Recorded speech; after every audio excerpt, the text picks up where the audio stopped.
Hello, my name is Sandy Ferguson, and I'll be your moderator for today's webinar, Back and Better with the Bioeconomy. I think we have over 200 people registered today from Canada, the US, New Zealand, and probably a few other places. Thanks to all of you for joining us. My first task is to introduce our technical guru, Anne Lockley, from the BC Ministry of Forests, Lands, Natural Resource Operations and Rural Development. Anne, over to you with the housekeeping slide.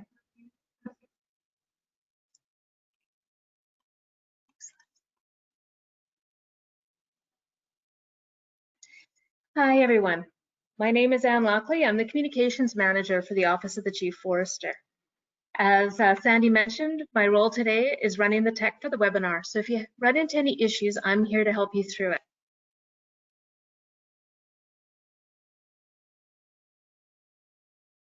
To start with, I'd like to go through a few housekeeping items. You should see something that looks like this on your desktop, most likely in the upper right corner. The orange arrow lets you minimize the control panel. If it minimizes unexpectedly, you can use the arrow to expand it back up again. There are two ways to connect to audio, via your computer or through a phone. I recommend using your computer audio if possible, as calling in may incur long distance charges depending on your long distance plan. If you need to call in though, click on the phone call radio button under the audio pane. You'll be provided with a phone number and PIN. Don't forget to enter the PIN as it identifies who you are. When the panelists turn on their webcams, and just to note, we are having a little bit of audio issues with webcams, so we may not end up using them, we'll see. But you may experience audio issues of your own due to bandwidth. I recommend changing your webcam view. Along the top of the viewer window, when the webcams come on, you can change by clicking on the Everyone drop down and choose View Who's Talking. Don't click on Presenter as there won't be anyone there. If the audio continues to break up, you can always hide or close the webcam view, and you can always call in. We'll also be taking questions. You can type a question into the question panel anytime during the presentation, and they'll be read out during the Q&A period. If you're having any technical issues or need help, you can also ask me questions in that panel. One last thing to note, we do have two videos to show during the webinar. Depending on how your audio is set up, computer versus phone, how you're listening to the audio may change, or you may not hear the video at all. If that's the case, open up your question panel and look for a YouTube link for the videos, and then you can view them off the webinar platform. With that, I'm pleased to hand the session back over to Sandy to get us started. Thank you very much, Anne, and also for your and the BC government's support in hosting this webinar today. On behalf of my fellow board members at the Canadian Bioeconomy Conference and Exhibition Society, we'd like to welcome you to the webinar, Back and Better with the Bioeconomy. Thank you for tuning in. As the longest running bioeconomy conference in Canada, we've created a venue for community leaders, industry members, and policymakers to gather from around the globe in Prince George every 2 years to discuss developments related to all aspects of the woody biomass bioeconomy. While we have had to reschedule the event due to current COVID impacts, we are really delighted that we've brought together this distinguished panel who will exchange some views and ideas today about how the bioeconomy is uniquely positioned to lead the restart of Canada and British Columbia's recovery. To kick us off, we have a few taped remarks by video from Minister Donaldson, BC Minister of Forests, Lands, Natural Resources, Operations and Rural Development. Please play the video, Anne.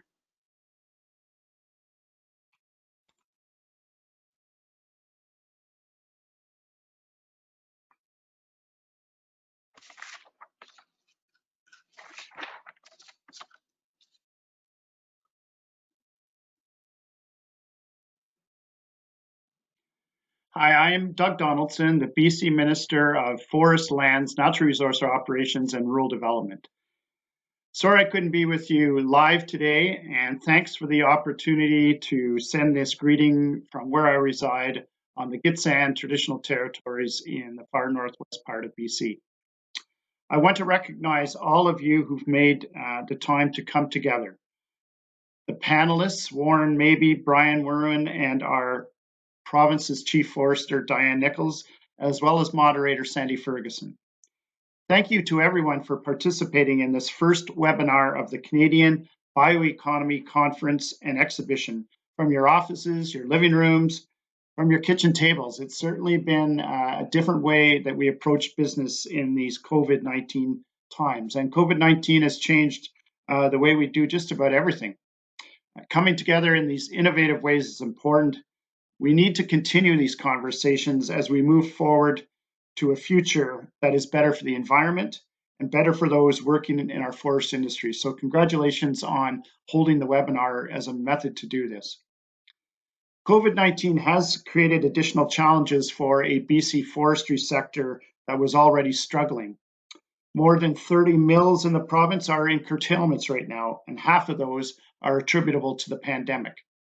As global demand for lumber fell, mills shut their doors. As the availability of fiber dropped, more mills closed. It has directly affected the jobs of 3,700 people in the province and created ripples impacting countless other workers, families, and communities. And although the market has begun to improve, the pandemic impact has only reinforced our government's commitment to change the way we do things in the woods. We need to support value-added forestry and manufacturing jobs in BC while reducing our reliance on fossil fuels and petrochemicals. As we move into phase 3 of BC's COVID-19 action plan, we haven't lost sight of our priorities and our communities and our environment. The ongoing softwood lumber dispute with the United States has also underscored the need to do more value-added processing in BC. We're committed to developing more opportunities for mass timber and to support manufacturing opportunities for new advanced bioproducts. Focusing on high value over high volume production will add opportunities for local workers, strengthen partnerships with First Nations, and create more economic opportunities. I was very pleased to join Premier John Horgan just last week as we announced Parliamentary Secretary Ravi Kahlon will be tasked with leading the expansion and use of mass timber in BC. As I said, Ravi is my parliamentary secretary, and he'll bring his energy and passion to an important role. Mass timber is a critical part of Clean BC, our commitment to lowering our greenhouse gas emissions, reducing our impact on climate change, even as we build a stronger and more sustainable economy. Another key element of Clean BC is shifting from fossil fuels towards cleaner energy. That's why we're continuing to work with the forest sector, Indigenous and non-Indigenous communities, and the technology sector to advance the use of forest residuals for products, including renewable fuels. We launched the Forest Carbon Initiative in 2017, supported by the Federal Low Carbon Economy Leadership Fund, to address the Intergovernmental Panel on Climate Change's recognition that land-based actions, including forest management, are critical to addressing climate change. The FCI, the Forest Carbon Initiative, is investing in a range of activities, including fertilization, reforestation, and using forest residues to generate biofuels. Building up BC's bioeconomy supports efforts to revitalize our forest sector. A forest bioeconomy provides opportunities to use locally sourced forest biomass as a sustainably managed and renewable material. Our budget 2020 adds $13 million for new forestry revitalization efforts, including innovations that convert wood into value-added products like biofuels, bioplastics, and textiles. Through our collaborative research with industry, academia, and research organizations, we have identified opportunities to turn forest biomass into consumer products, from sustainable bioplastics to materials that can be used in building products like biomass foam insulation. And as we continue to move forward on the path towards reconciliation with BC's Indigenous peoples, We'll work together to support participation in the bioeconomy and respond to community interests and needs. Our Indigenous Forest Bioeconomy Framework will provide additional opportunities for Indigenous participation in the natural resource sector through collaboration and partnership. And the Indigenous Bioeconomy Program aims to identify and pursue forest bioeconomy opportunities with Indigenous groups across the province.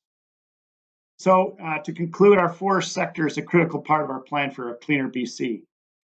Because they're renewable, wood-based products have an environmental advantage. Expanding BC's bioeconomy will mean new opportunities for reliable employment as we create a wide variety of consumer and industrial products that can store carbon. And as you all know, it's not just the storage of carbon, but in growing new forests, we increase and improve carbon sequestration, and providing the bioproducts that are made out of wood. We have more opportunities for substitution of wood products for products that have a bigger impact on greenhouse gas emissions. So thank you for the work that you do as we work towards sustainable jobs and a sustainable future for BC. All the best on the webinar, and thanks you for what you're doing. Keep up the good work. Thanks.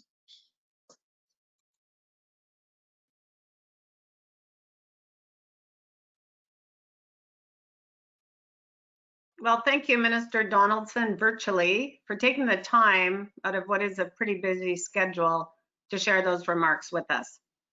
The bioeconomy really does provide opportunities for transformation across industries, new products, new markets, support for community and sustainability and climate change goals. Much progress has been made over the last few years. Most recently, the Biodesign Initiative put forward a call to action and a proposed national bioeconomy strategy. Their work estimates that over 21 million tons of raw biomass was transformed into over 4 billion tons of bioproduct, or $4 billion of bioproducts. Worldwide, the market for bioproducts is expected to reach $1 trillion by 2030. However, the reality is that companies and organizations in the bioeconomy in Canada have not yet realized their full potential. Now more than ever, we are faced with significant health, climate, economic, and societal challenges. We need more creative thinking, better and more innovative solutions, and cohesive and collaborative action that will help us build back better. We have 3 distinguished panelists today who will share their perspectives with us. Each will make a short presentation, and then we will follow with a moderated panel and questions from the audience. Please continue feeding them in via the question button, and we'll try to get to as many as we can. With that, I'm going to introduce our first panelist, Warren Mabey. He is one of Canada's leading thinkers and the Associate Dean and Director of the School of Policy Studies at Queen's University, and also the Research Chair in Renewable Energy Development and Implementation. I've known Warren for many years, and I always look forward to his insightful comments about current state of play and recommendations for the future. Over to you, Warren. That's great. Thank you so much, Sandy, and thank you so much to the organizers for putting this on. And thank you to all of you who are tuning in to watch the presentation. I can't see you, and you won't be able to laugh at all my jokes, because nobody ever laughs at my jokes anyway. But I am really looking forward to hopefully getting some of your questions and having a chat. So, oh, something rang. Anne, I don't know if you can get the next slide up.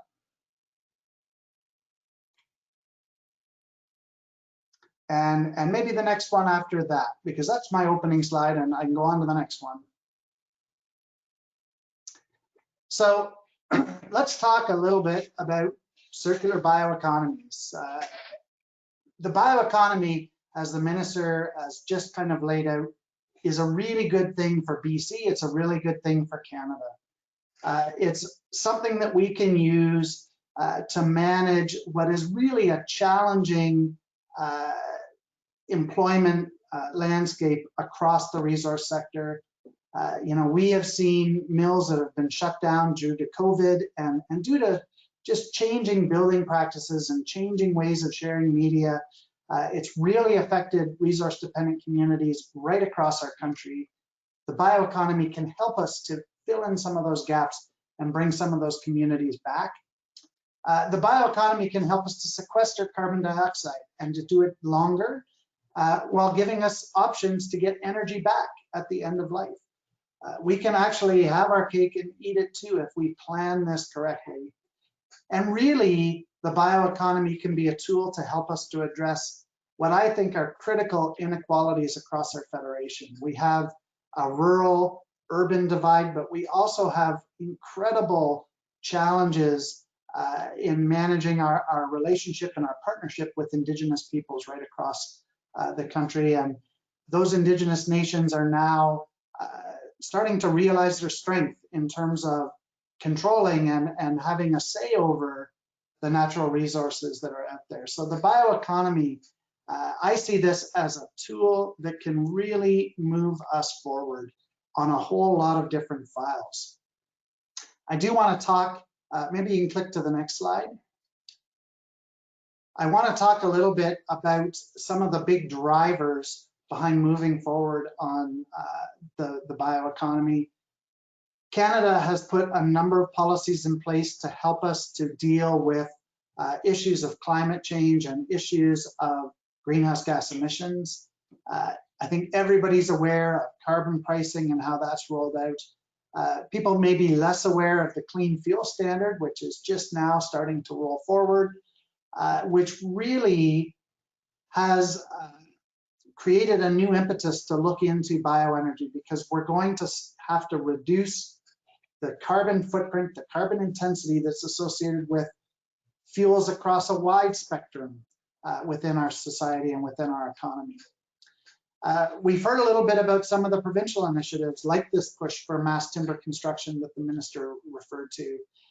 There are a whole lot of provincial levers that are being put to work on the bioeconomy. And Canada has been investing hugely in this space over a long period, going right back to the 1970s. We've been developing biopolymers, we've been developing biochemicals and biofuels. We have a lot of knowledge, and we have a number of successful companies operating across the country who can help us to move forward on the bioeconomy. So there are drivers there that can help us to move forward. And the images that you see on the slide, that includes Brock Commons, which is currently the tallest wooden building in Canada. It includes aerogels, which can be drawn from lignin and from cellulose. The kind of funny looking diagram that looks like Lego blocks are enzymes attacking a cellulose molecule. And then you can see combustion, fire. We can get lots of things from these various biomass products. Next slide, please.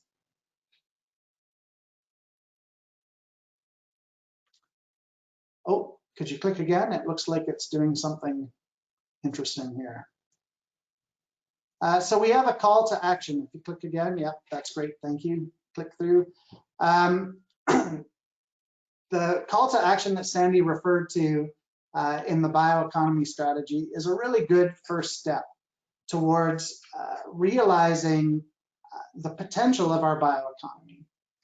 It really acknowledges that we need more support, and the bioeconomy strategy itself lays out some key pillars. It talks about creating the right kind of an environment, the right kind of circumstances and policy environment to move these things forward. It talks about a focus on biomass supply and sustainable biomass supply. It talks about the value chain, and it talks really about mobilizing action in these areas. We do need to bring together this vision of developing massive wood timber products, novel bioproducts, next generation bioenergy. And we have to acknowledge that they're all going to come from the same bioresources.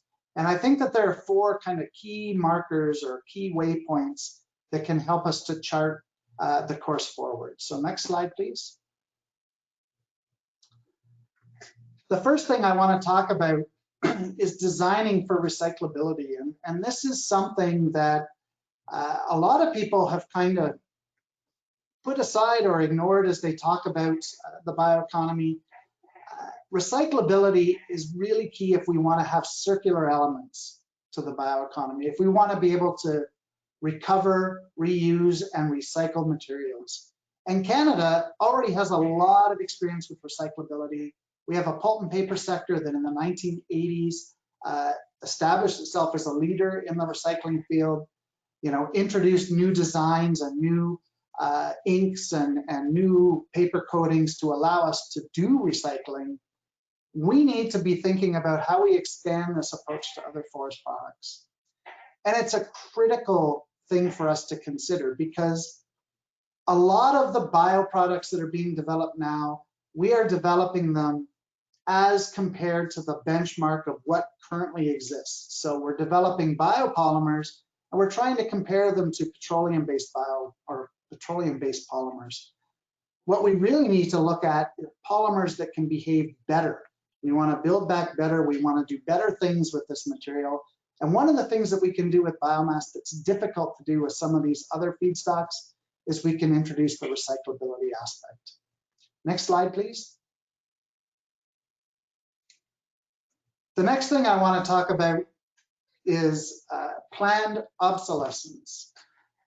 And this really gets at the idea that the bioeconomy is a long-term investment. We are not talking about products that we can start rolling out today that will help us to deal with the climate challenge or create employment immediately. We're talking about building systems that will last for hundreds of years. When you think about it, the forest products that are reaching the end of life today have been in use in some cases for 50, 100, even more. And we need to think about what's going to happen when these products get to their end of life. How is the planning that we're going to do today going to benefit future generations?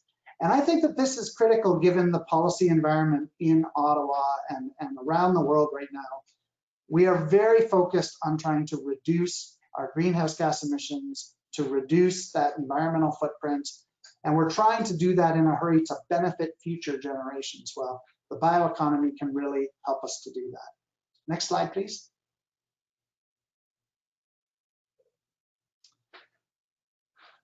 An important building block behind the bioeconomy is our ability to evaluate the impacts that that bioeconomy has.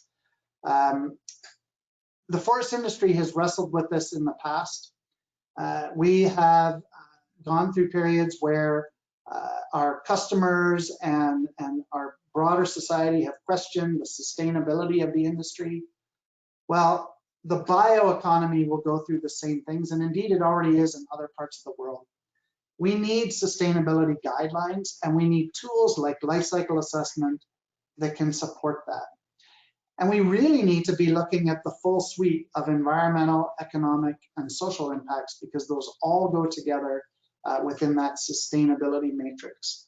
So these tools are critical, and without them, the bioeconomy will not work. So as we chart that course, we need to build these in. Next slide, please.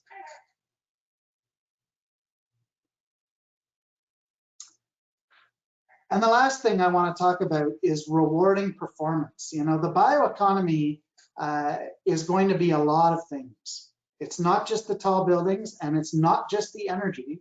It's biopolymers, it's new fuels, it is new products.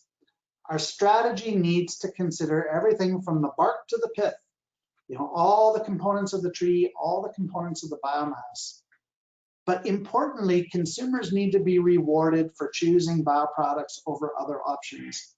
And we have seen policies introduced that help us get there.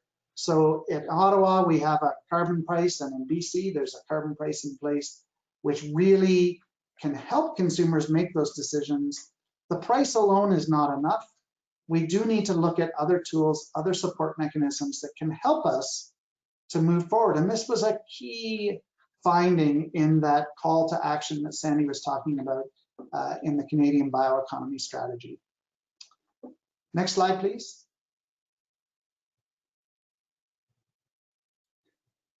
Oh, I think something silly has happened here. So if you click a little bit more, we should get a couple more lines here. I want to take a moment just to say that, you know, the decisions that we take about the bioeconomy are going to impact us for many, many, many years to come. Not just years, not just decades, but centuries. And it's really important that we get it right. You know, COVID-19 has done a lot of things, but one thing that it has done is it has forced us to take a pause and rethink some of the things that we're doing. I think that we have a society today that is primed for new ideas and new ways to move forward. And I think that the bioeconomy is a critical option as we do that. So I want to thank everybody for your attention. I think I've used up my allotted time, and I'd like to thank my group, and I will hand back to Sandy.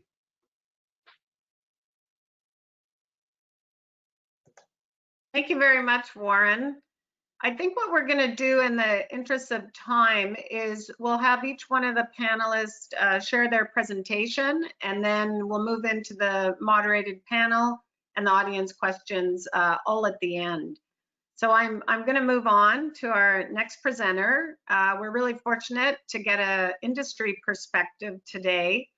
Our speaker is Brian Merwin, who's Vice President Corporate Development, Mercer International, one of Canada's leading global forest products companies, headquartered here in Vancouver. Brian is also chairman of Biofilaments Performance, and he brings a really interesting perspective with his background in technology, entrepreneurship, and development to things that we need to do around innovation in the forest sector. So with that intro, Brian, virtually over to you. Thanks, Sandy. So our operations are located in Germany and Canada, and our facilities are true biorefineries producing pulp, bioenergy, and renewable chemicals, displacing fossil fuel-based products. We also operate one of the world's largest sawmills and sustainably produce sandalwood products. As a company, we process almost 13 million cubic meters per year of sustainably harvested fiber. Based on our experience handling and processing fiber, I've developed some perspectives as to what is necessary for a thriving, growing bioeconomy. Today, I'm going to talk about a necessary transition that needs to happen in BC, which I call full fiber utilization. Next slide, please. But, oh, you skipped too far ahead. Sorry, one back. Oh, thank you. But first, I want to ask, what jurisdiction is this? In the image behind, you see a nice thin forest, healthy and growing. A few more hints for the mystery site. There are 11 million hectares of forest land, 68 million cubic meters per year is sustainably harvested, 48 million tons of CO2 is absorbed annually. The forest inventory here is growing by 1% per year, acting as carbon storage. And there's a thriving, modern, growing bioeconomy. Next slide, please. Unfortunately, the jurisdiction I referenced is not BC. BC has almost 6 times more forest land at 57 million hectares. BC harvest is forecast to fall to 58 million cubic meters per year, and BC's forests emit about 62 million tons per year from fires compared to the mystery location with just 400,000 tons per year. And BC has a large amount of wood that is burned each year. These are slash piles, emitting about 6 million tons of carbon per year. This happens while bioeconomy participants struggle to get sufficient fiber. But with that said, there's a huge opportunity in BC to utilize this fiber that normally burns. Next slide, please. I believe BC could be even better than the mystery site. We have the potential to be a global leader if we adopt a different view to our forests. The jurisdiction I referenced in my first slide was Germany. Germany doesn't waste wood. It thins its forests, taking out dead and damaged trees, maximizing growth rates, and minimizing disease spread and fuel for forest fires. I'd like to draw your attention to the chart. On the left, you have Germany with its 68 million cubic meters of harvest from just 11 million hectares. BC, with almost 6 times more forests, it is easy to extrapolate what the future possibility is. After making some adjustments and assumptions, I believe that BC could sustainably harvest over 220 million cubic meters per year. But I'm not talking about saw logs here, but biomass. Next slide, please.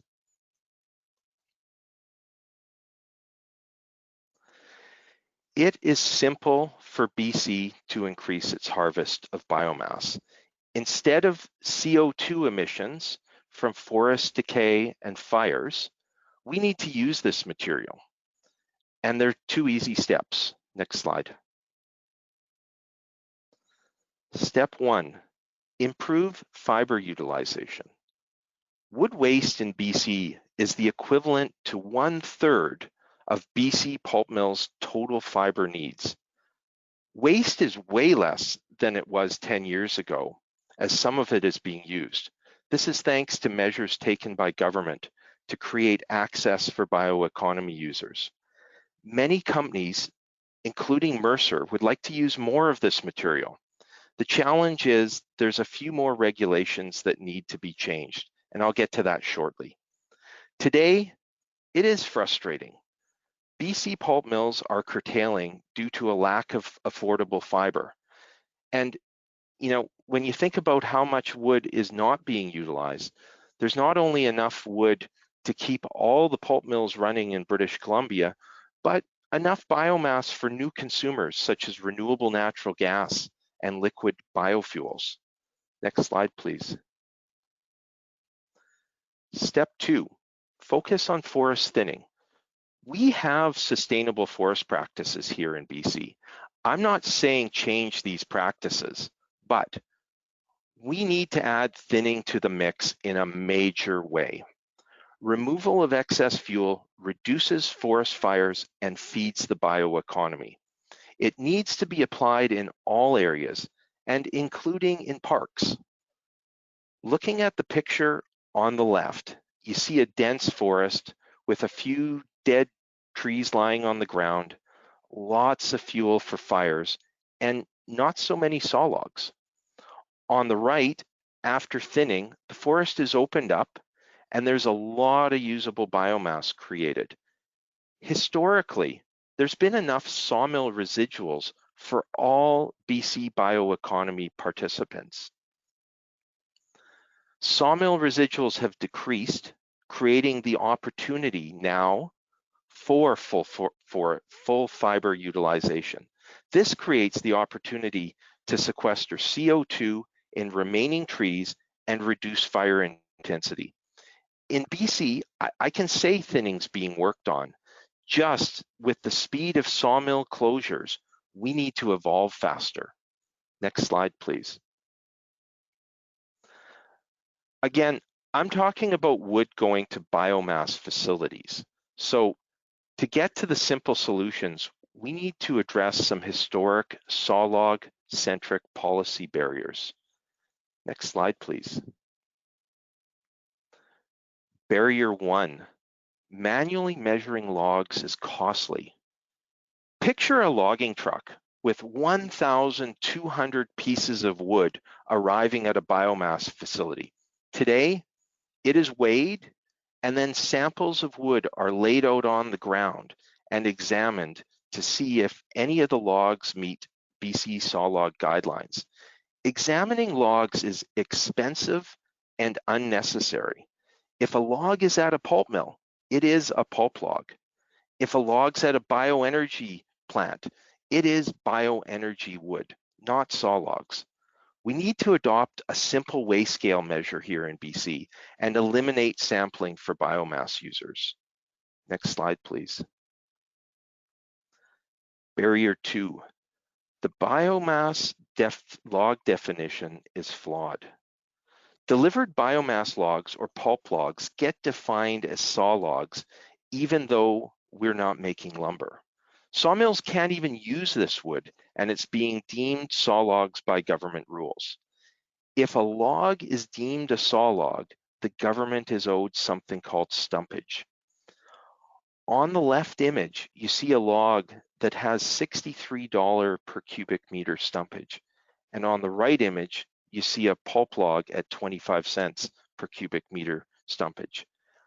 I didn't do any magic on Photoshop or anything here. The logs look the same. You have to think about this as a bit of a game of roulette. You don't know what the stumpage cost is going to be, 25 cents or $63. Biomass facilities, whether it's pellets, pulp, RNG, are sensitive to wood costs and are driven by different economics than the metrics that set sawlog stumpage rates. Because of this, you have wood being decided as uneconomic and wasted on debris piles. Next slide, please. Now, getting to the benefits. With full forest and full fiber utilization in combination with stimulus programs as we come out of COVID, I believe we could see a renaissance of investment in rural BC. Increased investments in existing facilities and new investments in opportunities like liquid biofuels and RNG. As well, we could shift the industry from moving from a period of contraction to a period of expansion. Substantial greenhouse gas reductions are possible by sequestering more carbon in the forests and displacing fossil fuels with liquid biofuels and RNG.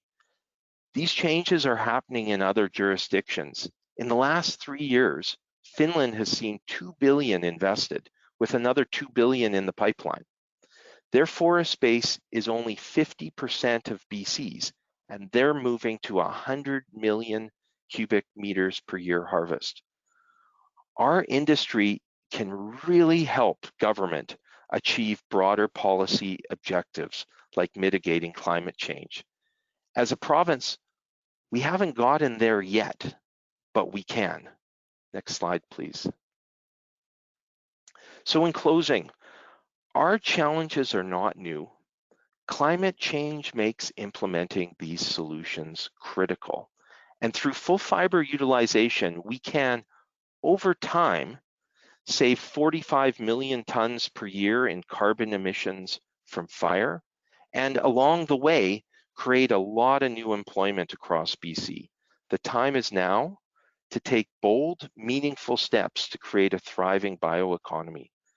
And thank you for listening.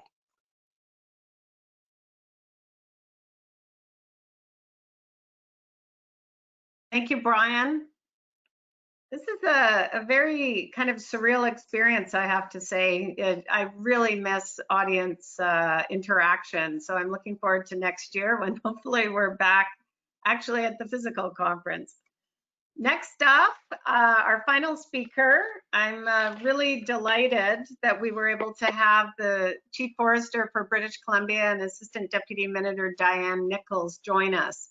Diane has a wealth of public and private sector experience and a passion for forests that support the needs of the many citizens of BC. I first heard her speak about the bioeconomy several years ago, and I look forward to hearing her share some of the thoughts the BC government has around forest-based solutions for the climate and the economy. Over to you, Diane.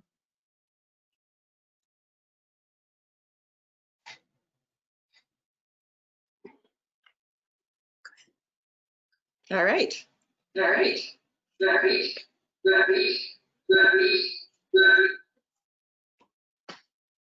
I go ahead? Yeah. We heard massive echoes there, so sorry for the interesting introduction. Good afternoon, everybody, and thanks for having me present today. I am the Chief Forester for British Columbia, and I'm presenting today on forest-based solutions for climate and the economy. but focusing specifically on what we in BC have been working on and how this directly influences the bioeconomy moving forward in British Columbia. Next slide. In BC, the forest sector remains one of the largest contributor to BC's economic base. The current BC Economic Plan continues to identify forestry and the forest sector as a key driver of the BC economy now and into the future. It supports good paying jobs in rural BC communities, and the forest sector in BC historically has been built on an abundance of wood. But in the last decade, this abundance has changed, and BC finds itself in a position of redefinition of what the forest sector needs to look like in order to sustain competitiveness. As this slide shows, our forest inventory for dimensional lumber is lessening in supply and is different.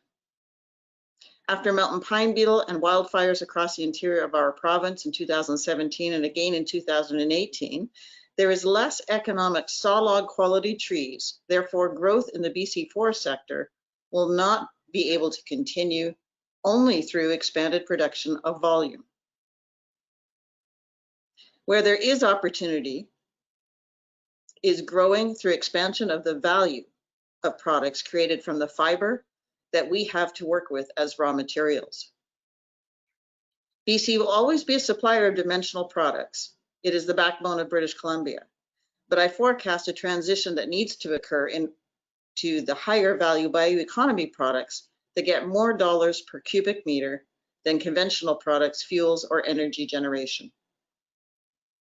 In this age of COVID, economy hits and downturns, revenue generation is key for recovery, and this needs to happen in British Columbia in conjunction with good paying jobs and clean growth to support our Clean BC plan. One example of this is the recent focus on mass timber production in British Columbia. We have adopted 12-story wood construction standards and are the leaders in training and use of mass timber. Next slide. So why am I predicting a transition occurring in British Columbia? You've heard from our previous speakers, one that it's warranted and one that there's an opportunity. For me, it's because all of the forces that are pushing us there, timber supply changes, climate changes, Indigenous nations reconciliation with the BC government and the federal government, the need for economic recovery due to COVID, and our rural community reliance on the natural resource sector jobs for economic growth. As we explore the bioeconomy opportunities that are fit for BC, we are looking at how this supports a circular economy for wood-based products. We are looking at how wood-based product production helps with other government focuses. As an example, it helps with climate action by creating long-lived wood products and recyclable products that sequester carbon over their lives. It supports economic generation after COVID potential. It supports natural transition from existing skills, supply chains, and current manufacturing.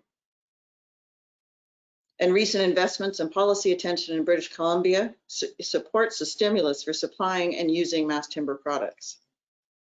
Next slide.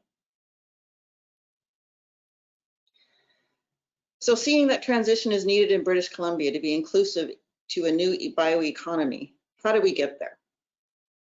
This slide shows 4 sections along the processing from seed to product: sustainable forest practices, fiber supply, manufacturing capacity, and marketing. You will notice that all actors along this chain can apply a new economy lens to it, but also a climate lens, which leads us to forest-based solutions for our climate and economy. Sustainable forest practices is solid in British Columbia. Speaking as the Chief Forester, we have strong policies and practices and a strong reputation for our sustainable. Growing demand, we are also active in and have been quite successful. We've been responsive to our customer needs in dimensional lumber and new products, and ensuring that BC brand is recognized for forest products. What we do need to focus on in British Columbia is increased efforts on improving the supply chain of raw material and increasing manufacturing capacity into these new bioeconomy products. This transition is going to take willing investors, willing government, and willing industry to embrace what is needed and help design for the success. In BC, the fiber issue is not quantity, but economic quality. As a chief forester who sets the AAC, I have a pretty good idea of our fiber supply and growing stock. So the issue, in my opinion, is not the amount of fiber that we have out there, but the kind of fiber and how expensive it is to move. What that points me to is questions about how we process our harvesting. In my opinion, I think we need to look at our processing techniques. A lot of it is cut to length out in the woods, leaving behind the tops of the trees, the branches, and the butts. Wouldn't it be interesting to change our processing so we had a chip truck at the same time as a cut to length truck, and they came in at the same time, got loaded at the same time, and got delivered to the different feedstock requirers? We could learn about how to do this from other jurisdictions around the world. And we need to change our processing. We also need to alter our manufacturing into either vertically integrating into new products within a company and a manufacturing facility that can add value, or to a clustering of new operations near conventional operations so that efficiencies are gained. We have some of this started. Mercer is an example of that, but I challenge that we could do more.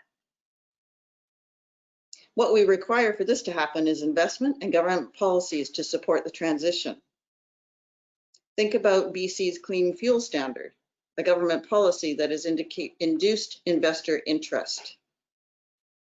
Next slide. So on this slide, it's a bit of a switch, but bringing us back to how it all starts. What influences greenhouse gas benefits in the green economy? This slide depicts forest management activities and production on products and its pathways to influencing greenhouse gases in the atmosphere. When we think about new bioeconomy opportunities being helpful to carbon sequestration, it starts with where your supply comes from. You probably know, or maybe haven't thought about it though, that the best machine to sequester carbon is a growing teenage tree. In British Columbia, we are looking to reduce the amount of forest carbon emissions from forest operations. This is moving from burning, as Brian mentioned, to fiber utilization.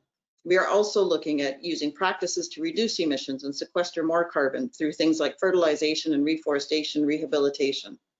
And we are trying to find pathways for products where the carbon benefits are highest. For example, a longer-lived wood product that has carbon in it in long-term storage. So for us, the new products we want to engage in helping for British Columbia are those that give us the best results for carbon management, the economy, our investors, and our communities. Next slide. Continuing in the vein of greenhouse gas benefits, let's now look at how this has grown and can be used to its fullest extent. Conventional products in BC are dimensional lumber, pulp and paper, more recently pellets, and most recently engineered wood products with a focus on mass timber. These products historically have worked well with each other, as the pulp and paper and pellets use residual mill materials as their primary source of fiber. The parts of the tree that support dimensional lumber production, and therefore supports the pulp and paper and pellet production, is about 60% of the biomass available from one tree. We currently are not using tops, branches, and butts of logs. So if you think about this raw fiber source, we need to think about what can be made out of it. We need to be examining what higher value propositions are out there and what matches that BC has in the sense of raw materials able to support it. In other words, we can use our wood fiber to create much greater economic value and much better job results with less fiber potentially. We are looking at things like textiles, pharmaceuticals, fillers, bioplastics. Next slide. The sequence of this exploration in the government of British Columbia is starting with business case analysis, economic, social, greenhouse gas, and available science. Then we look at suitability of biomass supply to the business case opportunities, current supply issues of slash piles and harvest residuals, to new processes and potential new products. We review potential mill sites and products to look to match what additional value propositions could be promising for those locations and those facilities. We review policies and drivers that can influence investor behavior to de-risk those opportunities. We work with our colleagues in the federal government to ensure their programs are used to success. And we look for readiness of partners with Indigenous nations to facilitate entrepreneurial opportunities and economic development for nations. Next slide. My last slide leads to bringing it all together. Time for transition in British Columbia forest sector is now. Climate change is a key driver and forest products are a green economy. BC economic recovery with a lens on rural communities is paramount. We have sustainable practices, we have the BC recognition, we can change our processes and policies to de-risk interest of investments, to surge new manufacturing, to capture additional value. We are in a time of reconciliation with Indigenous nations. All this says we are ready in BC for a strong transition and inclusion of bioeconomy opportunities. Thank you.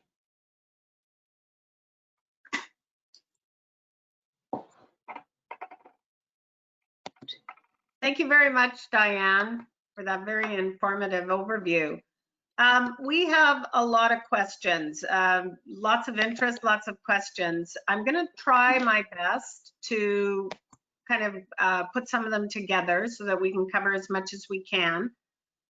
With some of the questions, we'll just direct them to a specific panelist, and with others, I think we may ask for a couple of opinions. Oh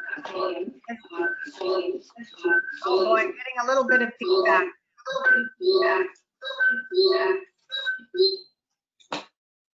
Okay, all right, I'm going to start off, and maybe the first question I'm going to direct to Warren.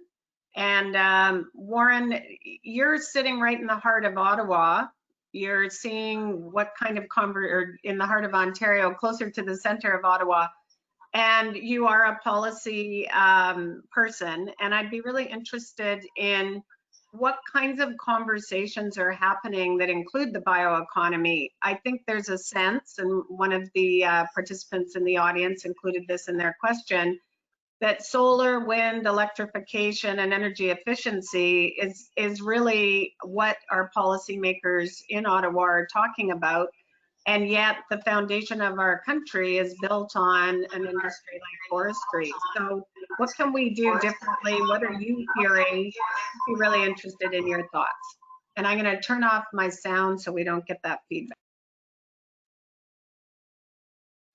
Okay, thanks so much for that question. And I think that it is a really important thing to consider. Sorry, I think I hear some feedback as well, so I'm not sure if somebody else can mute.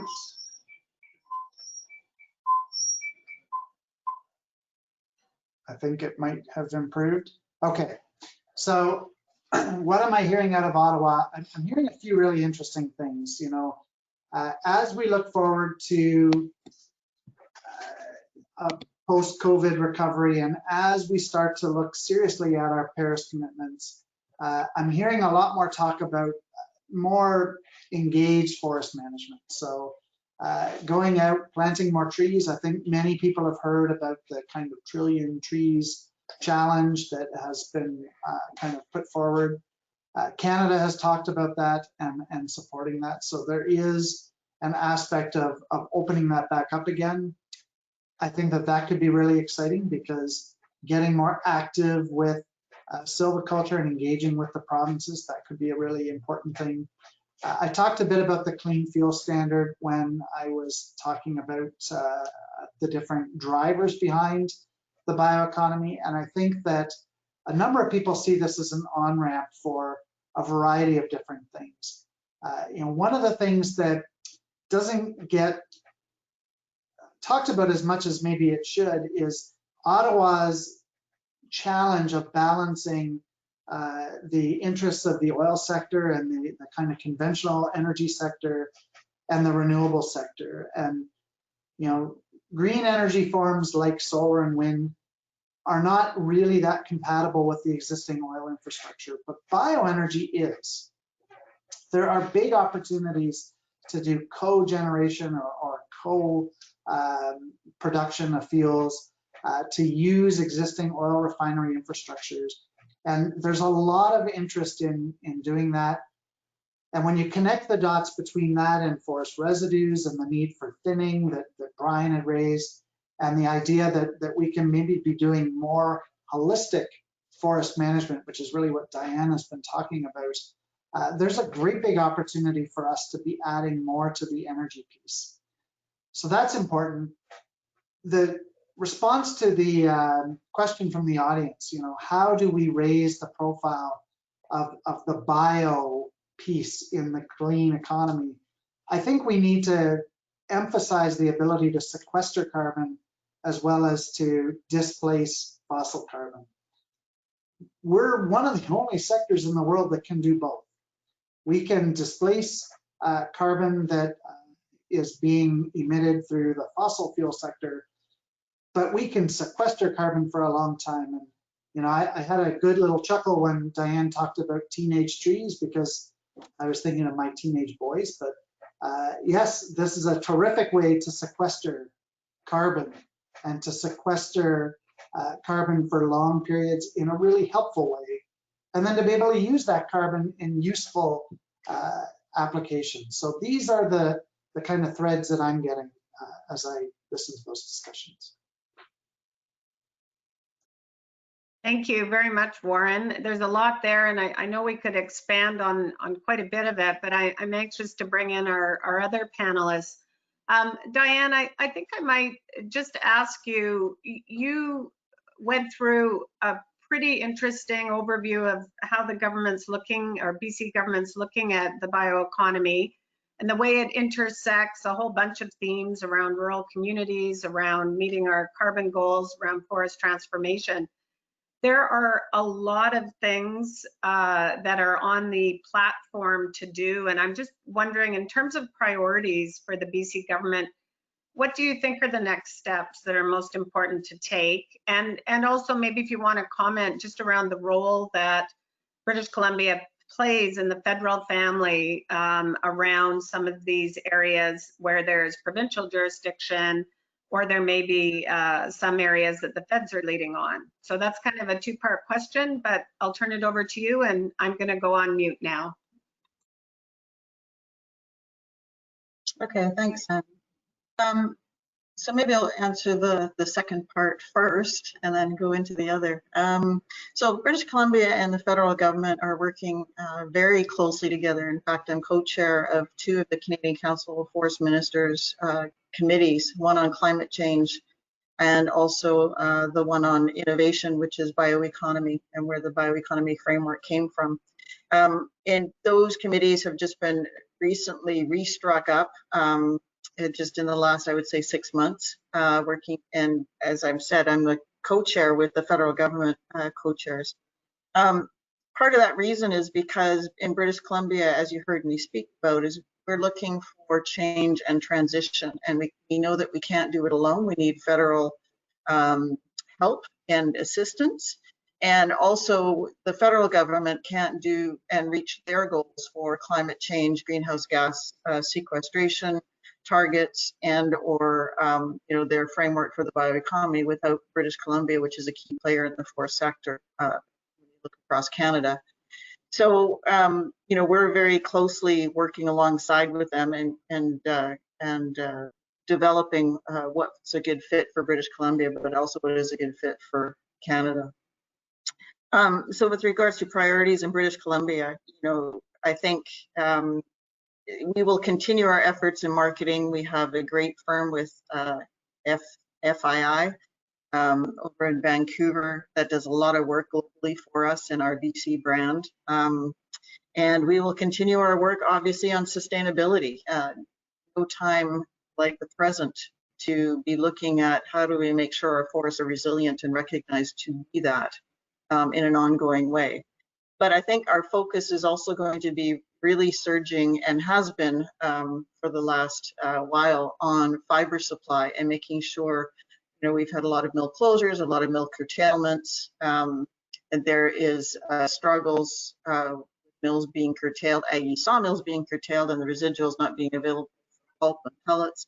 So we're really doing a concerted effort on how we can engage our government policies on making fiber available. So the picture of the pile of residual harvest material that was shown earlier is a key aspect of that. How do we get that out of the woods and get it into use of these manufacturing facilities? So I would say that's our first and foremost push right now. I think that kind of, Brian, I think that lends itself now to maybe turn to you. You gave us some initial ideas there, maybe the most pressing ones that are top of mind right now, just around some of the things that you would like to see the government make some changes to. I can't help but reflect on where some of the European countries have gone. You know, we do have different jurisdictions. We're much more crown land than they are. They have more private land. Nonetheless, a lot of the same principles apply. I wonder if you want to comment, just because of your very broad reach, having operations in both Canada and Europe, around, you know, what are some of the other areas that you think we're missing the boat on, besides some of these very specific fiber related issues? Maybe if you want to just comment on those. Sure. Thanks. I think if you there's never a cookie cutter approach that, you know, it works perfectly over here and then it's going to work over there. But I think in principle, what we need to be able to do in BC is put all the conditions together, what I kind of call hosting conditions. And you need to create this environment to give confidence for making investments.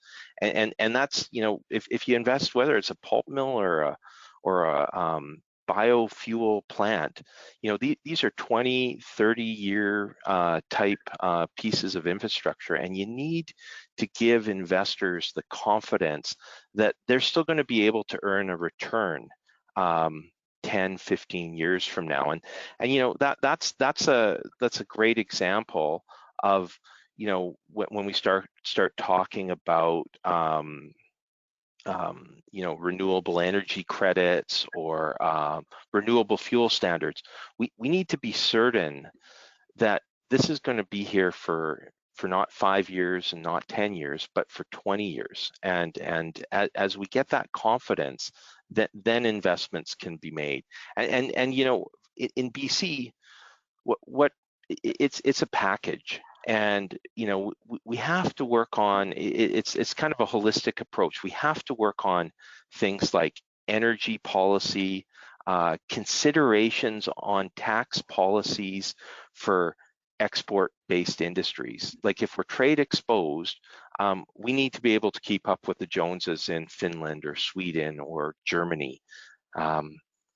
Yeah, so I think that's what we need to we need to work on more here in BC. So you're talking about a strategy, a cohesive strategy. Bingo. and just one more thing on that. You know, it's really you know, and we do sit, companies here in BC do sit down with government. But what I'm talking about is kind of like the Finnish strategy that got put together in 2014. You know, government and industry sat down and looked at, you know, we as government have these broader policy objectives like climate change that we want to meet, and industry has their objectives, and how do we find the common ground, and what do we do to need to make it happen? And it's a really focused approach, and you can make things happen really quickly. Like I mentioned in my presentation, you know, in the last 3 years, there's been 2 or 3 billion invested in Finland alone, and that's a result of, you know, government and industry coming together. It's just collaboration for common objectives. And is your view that we need to take time and evaluate, or do you think we know enough now that we should get moving on some things fairly quickly? I think we can get moving on things fairly quickly. And you know, we have real life situations here happening in BC, and it's just a matter of sitting down and looking at a real life situation and sort of stepping back and going, how are we together going to make this happen? Good. Thank you so much. I'm going to turn, because we haven't talked much about the role our Indigenous peoples play in the bioeconomy. And I think it's a major part of rural communities. It's a major part of economic and First Nations reconciliation. The minister had mentioned, Diane, about the, and I forget the exact name, Indigenous Bioeconomy Initiative. And I wonder if you could expand a little bit on where the state of play is on that and sort of where the opportunities are going forward. And I think even commenting on some of the partnering that might be possible. Okay, yeah, so the Indigenous Bioeconomy partnering is a small scale sort of grassroots initiative, if you will. It's a very small unit in the Office of the Chief Forester that's working one-on-one with individual nations that are looking for economic development opportunities and in the wood processing or manufacturing areas. So some of the small projects are like building tiny homes on reserves and accessing their own fiber that they have under tenure on Crown land or with reserve, and creating the infrastructure and the financing and the wherewithal to utilize that fiber and that wood into building tiny homes for their folks on reserves. That's just one example. And there's a few others, but they're very much driven by the nation. The nation, we approach the nations saying, you know, we're here to help. We've got some interesting experiences. Are you interested, and what does that look like for you and your nation? And they will come up with items. Another is using some tannins from some of the tree species and doing extractions and selling those tannins for food production. So, you know, very much a grassroots organization at this point in time. Now, having said that, we do have a large impetus across our province of Indigenous reconciliation, many big agreements being struck with nations under reconciliation. And those nations in those agreements have funds set aside for economic development for those nations. And they are in the process now of looking at what are those opportunities. I think it would be a missed opportunity if, you know, someone in a nation decided to strike up another sawlog facility to compete against what we already have, rather than going into a bioeconomy production, and that's the cluster format that I was describing, because I think they could really add value. And from my perspective as chief forester, use more and waste less of that fiber that we have in British Columbia.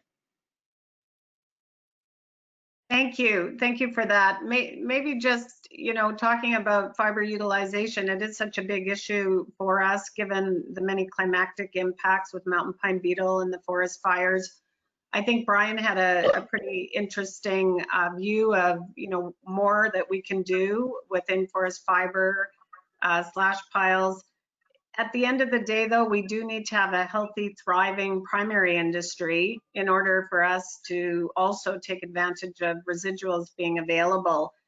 Diane, I know it's a tough time. The minister referred to it. Are there any comments you can make just around where the BC government is right now with trying to ensure that our primary industries are viable and can maybe make some progress around the cost curve, very high cost curves that they're facing today? Sure. I mean, to be quite frank, in British Columbia, you know, 10 years ago, we knew or had a good idea that there would be mill curtailments, saw log processing facilities for dimensional lumber. The reason being is because there was an overcapacity established when we had the mountain pine beetle supply at our fingertips. And we were in salvage mode and getting the best value from a social choice of salvaging that mountain pine beetle wood. We all knew that as that mountain pine beetle wood got salvaged, the supply would decrease in availability. So we knew that some mills would be going. So this isn't a surprise in the sense that, writing wasn't on the wall that there would have to be some adjustments in the conventional lumber manufacturing. Having said that, the biggest impact there's two other major impacts to dimensional lumber manufacturing. One is the softwood lumber tariffs and the percentage that individual companies are tasked with. That hits the bottom line for sure. And the other one is markets and what the market is willing to pay. We're just coming into a good market cycle when COVID hit, and we all know what happened to us then. We are seeing pricing going up now, and we're seeing mills opening up in British Columbia. So as I said in my talk, as a chief forester, I set the allowable annual cuts in the province, and that tells us exactly how much fiber in different locations can be sustainably harvested, and that's focusing on the wood that's available at the right age and the right size and the right specs that most of the manufacturers are looking for. There is additional wood out there that we don't currently utilize, and that's where the opportunity for the bioeconomy is. But as I said again, the only way to access that wood is to do a concerted effort on changing how we process the wood, meaning how we harvest and how we pull it in from the woods. It's very expensive to go back once a slosh pile is established and pick through it and try and bring it in. But if we did it at the time of initial processing, it makes a big difference in the bottom line. And so that's some work that the government is looking at. And it sounds like there's a lot of agreement. I know Warren mentioned, this was a key area. Brian had a number of ideas, and I think it's definitely an area that everyone would like to see move faster rather than slower. We're drawing close to the end, and I kind of want to leave each of our panelists with the opportunity maybe to just share a couple of ideas. Warren, I might ask you, how, if you had to give your top two challenges and or let's do it the other way around, top two opportunities and top two challenges to get us there. I don't know if it's in your top two, but I'd be interested if you want to reflect on some of the challenge we have as an industry in really truly being understood to be sustainable and green, and how we communicate it. And if you can weave that in, I think that'd be interesting. So take it away. Okay, well, I do think that communications is one of our big challenges going forward. I think that government understands an opportunity. I think that consumers and society in general may not see it that way. And just today I came across more papers talking about how maybe we shouldn't be planting more trees because it could lead to other problems, and that we aren't thinking enough about biodiversity. The forest sector has done more than I think any other resource sector to think about how we manage things in a sustainable fashion, how we ensure that we do so in a transparent fashion, how we do so in a way that allows local stakeholders, including in Canada, Indigenous peoples, which is so critical, to have a say. And it continues to evolve and it continues to move forward. So I think that conveying those messages is one of the big challenges we have to overcome. And I do think that there's a big technical challenge on the horizon, because we are starting to see a transition not only in the pulp and paper side, where we've kind of been observing it for many years, and a decline in writing papers because we've been shifting to other ways of communicating. Now we're starting to see it in the lumber sector, and the lumber sector kind of goes up and down, but we're moving towards more and more tall buildings, more and more dense construction. Mass timber may be the thing that moves us forward, but trying to retool in two parts of our industry at the same time is a really big challenge, a difficult thing to overcome. So I think that the message here needs to be, let's try to identify where that puck is going. You know, can we get to where the puck is going? Can we put some industry in place to be able to take advantage of these trends? And can we convey that message out to the broader society and to consumers? Because if we can do that, I think we can win. Thank you. Diane, maybe a version of that for yourself. I mean, there's many complementary aspects to the bioeconomy that fit within this government's objectives. What makes you most excited, and what would you like to send out as a message to people about the bioeconomy in BC? I think what gets me most excited is that the chatter has really picked up, in the sense that people are looking for green solutions, they're looking for new solutions, they're looking for ways to do things better, and they don't like seeing harvest residuals out there. So there seems to be more of a buzz. When you heard me talk at a conference, you said a few years ago, there was no buzz, very little. And when I did my talk, it was quite a challenge to a lot of individuals to hear that. So it's definitely changed from that time till now. So that makes me excited. We have lots of challenges in front of us still. I guess another exciting thing is the Indigenous nations that are interested in jumping into the sphere. Of course, that brings challenges as to how do we make that successful and how do we partner them with the right individuals and the right investments. So, you know, we got a lot of work ahead of us, but yeah, I'm very positive on this front. Excellent. Thank you. Brian, you get the last word if you can do it in 30 seconds, because then I have to wrap up. We're trying to keep as close to time as we can. I actually think for me, what's most exciting is where we're going in terms of renewable fuel standards, and you know that on its own is shifting the focus onto, okay, well, this is what we need, but how are we going to do it?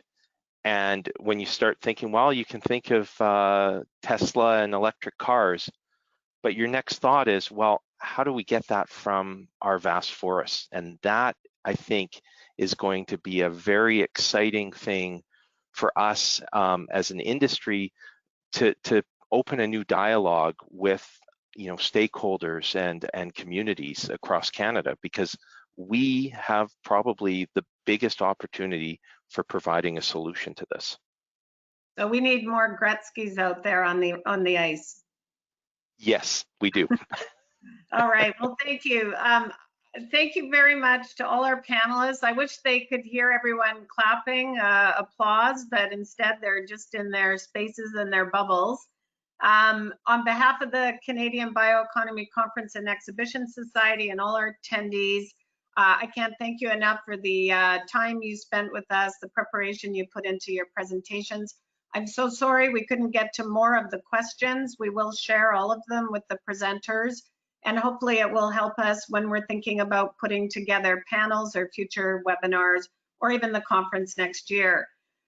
Just on that point, we do have a super short exit survey. If you can take a minute to fill it out, it's just a couple of questions. It'll help inform us around whether or not we do another webinar, and also for some of the programs that we put on next year.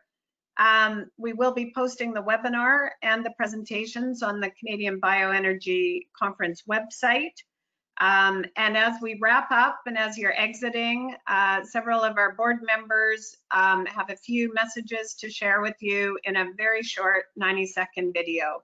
So thank you all again for joining us. It was my pleasure. Have a great day.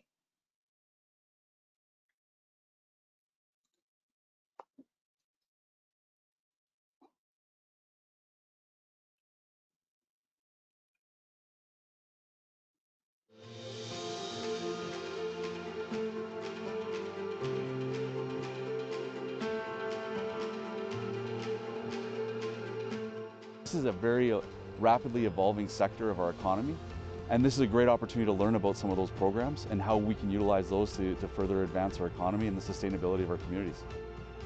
So Canada is a leader in the bioeconomy. We have a framework already. We have a national strategy. Prince George is so beautiful and amazing. They are main artery of the forest product sector in British Columbia, and they've always been a strong believer in the bioeconomy. I just think we have an important role to become together as a collective. We have a vast opportunity with an exponentially growing sector. Not often do we have this opportunity. It's a new revolution for the planet. It's a great opportunity for Canada. We have some of Canada's best minds. Let's bring them together and make this happen.